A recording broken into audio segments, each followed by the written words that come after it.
I had found one of the reasons that framing out the story for me works well is that I had in mind a great scene where one of the protagonist's allies goes into the home of the bad guy in order to get a piece of evidence that then going to send to the police to implicate the bad guy. And I worked and worked and worked on making that make sense. And I finally had to say, like, you know what? There is no reason that Santa would have to go into the bad guy's house. That was a cute idea, but I'm just going to have to kill that one.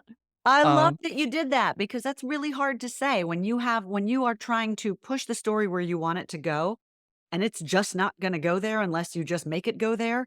yeah. That's a darling. That's a hard Yeah. thing to let go of because, especially for plotters, you've got your outline, right? And the outline makes sense and the outline works.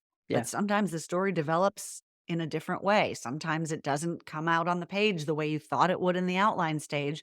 And you have to be willing to redirect if you have to. Yeah.